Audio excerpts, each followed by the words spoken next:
Detroit get blown out on their home floor by the Chicago Bulls in their final home game of the season. We're going to talk about that loss and why veterans are so important in just a moment. Passing lane, skies a jam. Dynamite dunk and the crowd loves it.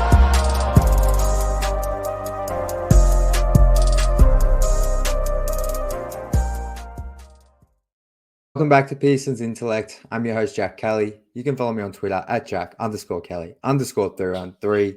And before we get into today's show, as always, if you're feeling so kind, please hit that subscribe button. We are less than 20 subscribers away from 1K, which was my goal before the end of the season. So we've got 2 games left. I would really appreciate if we could hit that number. Appreciate everyone's support, as always. This channel for me has become a bit of a therapy session with the season we've just gone through. So appreciate all the love as usual. Now, tonight or today, wherever you might be watching, for those that are watching, which we'll get into later, Detroit, the game's actually still going. As right now, as I'm recording, Detroit are down to the Bulls by 26 points with just over 2 minutes to play in the fourth. And for the first time this season, I thought, you know what? I'm not going to watch the end of this game. I'm going to jump on and record a video and try to get this out as quick as possible. So, yeah, not much to take from this game, honestly. The one thing for me, which I want to talk about, and this isn't anything new, but I think like in terms of talking points and, this game itself, and like what I'm about to talk about with the veterans isn't really a fixable thing. Like it's not a fixable thing during this season. But I think tonight's game, and for most of this season, but I think tonight's game is a good example of why having decent veterans on your roster is vital to any success. And depending on how you feel about, in an ideal world, forget about the GM situation for next season. I know it's kind of impossible, but in an ideal world, like whatever your scenario may be for next season, you might want the Pistons to keep their core four together, or you might want the Pistons to trade everyone but Cade, or, I think the number one feeling around the fan base from what I have seen, this might not be the case, but feels like people are pretty comfortable in Detroit just keeping Cade and Asar and building around that for next season. But regardless of how you feel, you need to get good veterans or rotation level veterans on this team for next season. If you want to have any success, whether your aims to win 40 games, whether your aims to win 20 games, which this team's not even going to get close to. If you want to win games and not be the absolute joke of the league and be historically bad, veterans are needed ASAP. And what an area of tonight's game I want to focus on has been the Pistons' third quarter collapses. So they lost the third quarter tonight, 35-25. They were down 9 at the half, which, I still didn't think they were going to win the game. But there was moments where they got it back to like 4 points, 2 points in that first half. And you felt like, okay, Marcus Sass is playing well. Ivy and Duran were doing some things. You're still in the game. But these third quarter collapses, they're 13th in a row. And that's just the most recent run. I feel like their third quarter collapses have just been a theme of many bad themes this season. But I feel like the Pistons, they come out and so often they give up like 2-3 buckets, and then any of the good work they've done in that first half slips away like that. Like you might have a 6-point margin, but the Pistons, it feels like tonight, they came out and gave up 2 buckets in like 40 seconds to the Bulls. And instantly it goes from 19 points to 13 points. Mentally, now you're down double digits. Then you come down again, you miss a shot.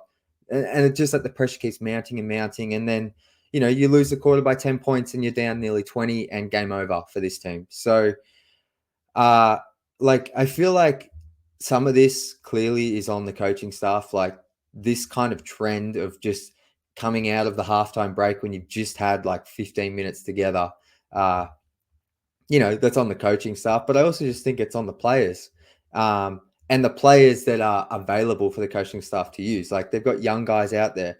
And I think like while the Bulls were putting points on the board and getting that 10-point advantage in the third quarter, you had the Pistons coming down the floor. And this is another thing that has just, like, I don't think this happens if you have veterans, or at least if you have Cade at the point. But I really want to emphasize veterans in this segment, because Marcus Sasser came down, 0 pass possession, pull up 3.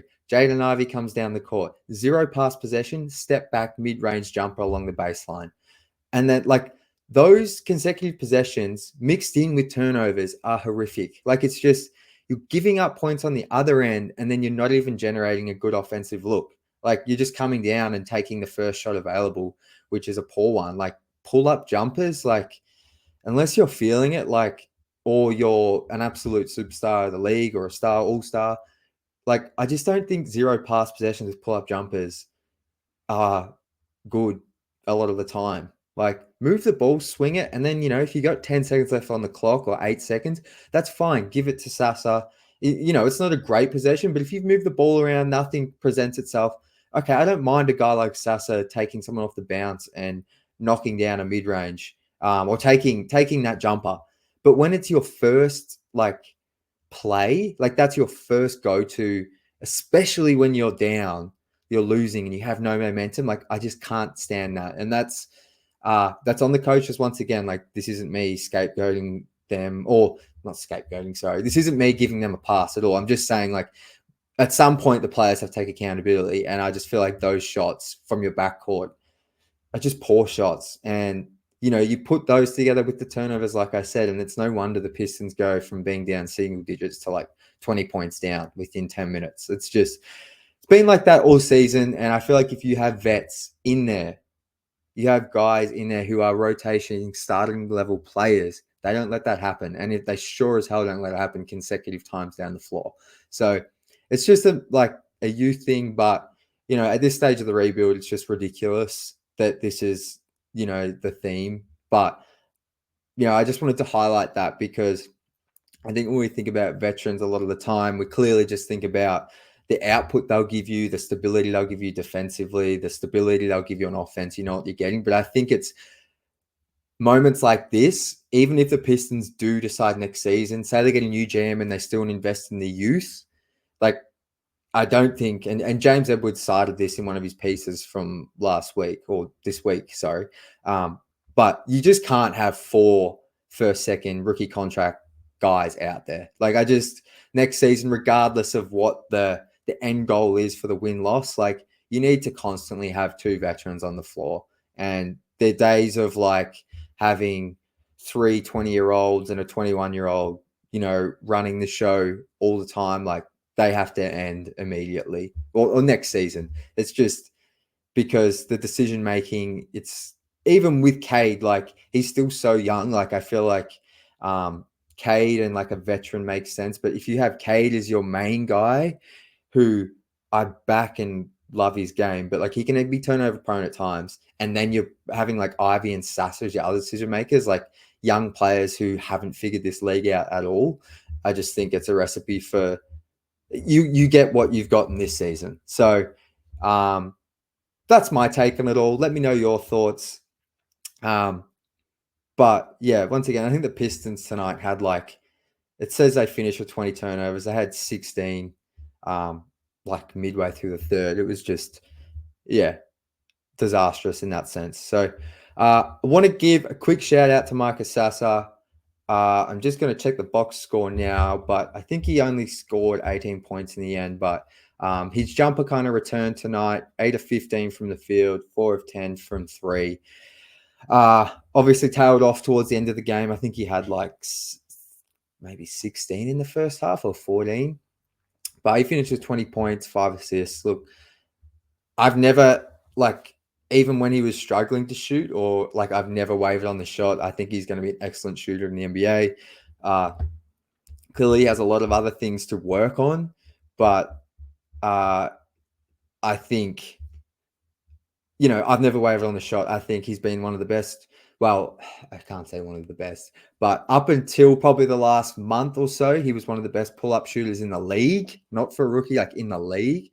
So, he's 23 years old. So, the growth as for him as a player, probably you wouldn't expect it to be a ton more. Like, I think the production will increase, but I think in terms of skill set and what he has to offer, like, it's probably going to stay quite similar.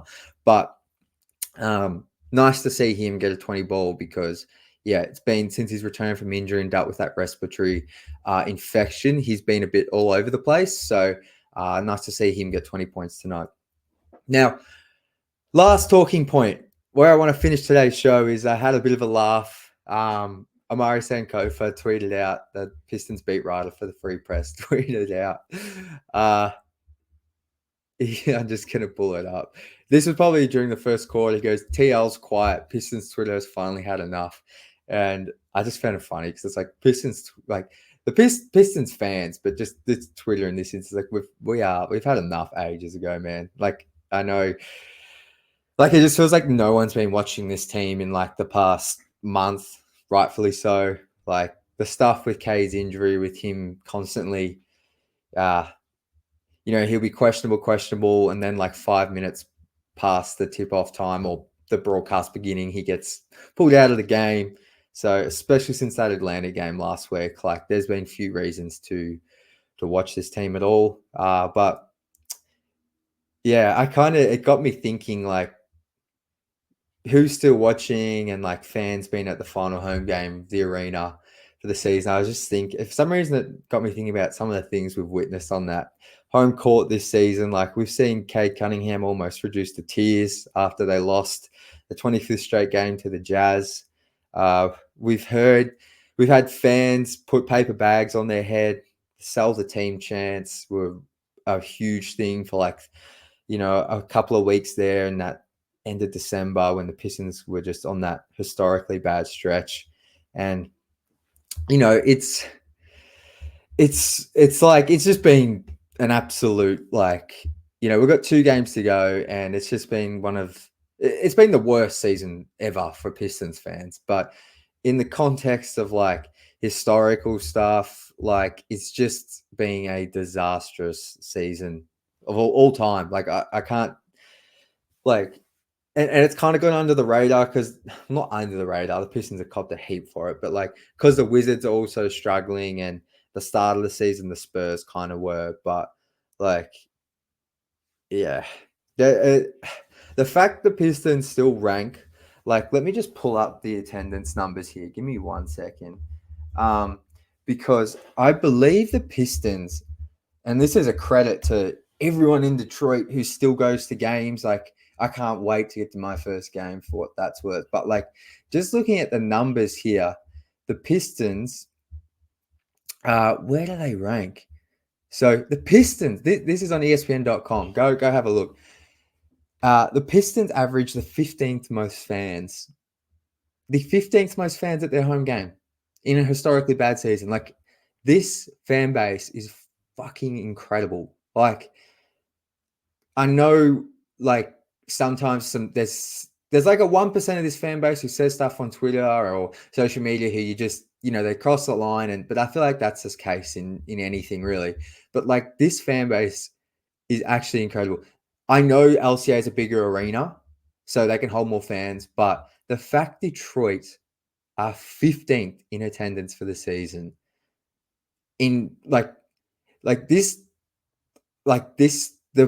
product that was put on the floor and the management of this roster recently do not deserve, like, as this team is currently being ran from a basketball ops point of view, like, they do not deserve this kind of love from a fan base. Like, this team, like the Pistons fans, like me and you watching, like, you know what? I think we're freaking special. Like, the fact we turn in, we watch this game, people go pay their money. People like me pay for League Pass. Even if you just watch on streams and tweet about the team and say stuff, like, shout out to you, because like, this fan base, like, I just cannot, like, I know this has been so bad, and like, I might be drinking the Kool-Aid, but I believe in Cade, and like, I just cannot wait until this team is competing for something, because I feel like this fan base has become so underrated because the team has been so poor.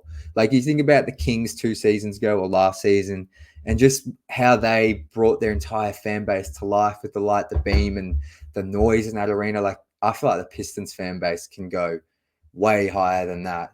Like I remember like some of the, particularly the playoff series against the Cavs in 2016, like that was at the Palace, but it was so loud. Like these, like, yeah, I'm ranting here, but I just love this fan base so much. Like, I think it's just incredible that they continue to turn out like this in this season. So I think it's nice to finish on a bit of positive. So shout out to everyone that continues to support the channel, continues to support the team, because whilst it's been frustrating, like we all love this team. So yeah, as always, we've only got 2 games to go until this season's over, and then the fun begins. Feels like there's going to be a lot happening. So stay tuned. I'm going to do my best to get out videos as quick as possible for anything newsworthy. But until my next video, as always, go Pistons.